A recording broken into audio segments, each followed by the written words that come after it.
आप सबको होलिका पर्व की अग्रिम शुभकामनाएं। अगर आप भी मथुरा, वृंदावन या ब्रज में जाकर होली का उत्सव मनाना चाहते हैं, तो आज मैं आपको एक ऐसे ही मथुरा के पास के कोसी कला के फालेन गांव की होलिका उत्सव के बारे में बताना चाहती हूँ, जो एक अद्भुत अविस्मरणीय अनुभव आपके लिए हो सकता है। कोसीकला के फालेन गांव में होलिका दहन के दिन जलती होली में से स्वयं पंडा जी निकलते हैं। यह अद्भुत रोमांचकारी दृश्य होता है। इस गांव में पंडों के 16 परिवार हैं और इन्हीं परिवारों में से ही कोई एक व्यक्ति होली में से निकलता है और यहाँ पर होली के दिन बहुत भारी मेला लगता है। बहुत दूर दूर से लोग ये दृश्य देखने के लिए आते हैं।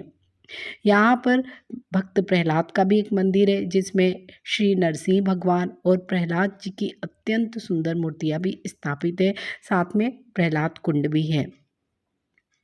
जिस पंडा जी को जलती हुई होली में से निकलना होता है, वह बसंत पंचमी से ही नित्य यमुना जी में स्नान करके भजन करते हुए प्रहलाद जी के मंदिर में ही सोते हैं और साथ ही उस दिन से ही वो केवल अन्न ग्रहण न करके फल फूल दूध दही आदि का ही सेवन करते हैं। फागुन शुक्ल नवमी से निर्जला व्रत रखकर मंत्र जाप करते रहते हैं, जिसका जाप श्री प्रहलाद जी ने किया था। इस गांव में होली को होलिका दहन के कुछ दिन पूर्व बनाया जाता है और इसका व्यास लगभग 30 फुट और ऊंचाई लगभग 15 फुट होती है।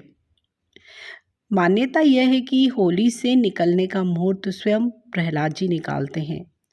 पंडा जी मंदिर में हवन करते हैं और पास में रखे दीपक की लो पर हथेली रखकर उसकी गर्मी अनुभव करते हैं। जब उन्हें दीपक की लो शीतल महसूस होने लगती है, तो वे होली प्रज्वलित करने का आदेश देते हैं। परंतु होली में आग लगाने से पहले पंडा जी पहले प्रहलाद कुंड में स्वयं जाकर स्नान करते हैं। पंडा जी के होली में से निकलने से पहले उनकी बहन लोटे में जल लेकर उस जल को चारों ओर डालते हुए होली की प्रदक्षिणा करती है। दहकती होली की आग के बीच से जब पंडा जी निकलते हैं, तो आग से उनका बाल भी बांका नहीं होता है, जिसे हर कोई देखकर अचंभित हो जाता है। वो सारा वातावरण भक्त प्रहलाद के जय जयकारों से गूंज उठता है।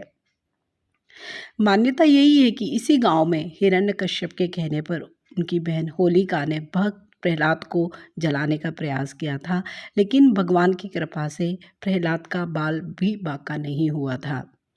इस रोमांचकारी व अद्भुत चमत्कार को देखकर हर कोई कहने लगता है कि ब्रज में फूलों की होली तो आप देख ही लेते हैं, रंग और अबीर की गुलाल भी आपने देखी होगी, पर फालेन गांव की ये होली अपने आप में बहुत अनूठी होती है। तो अगर आप इस बार मथुरा, वृंदावन या ब्रज की होली देखने जाने वाले हैं, तो फालेन कला गांव अवश्य ही जाए और इस अद्भुत दृश्य को देखें।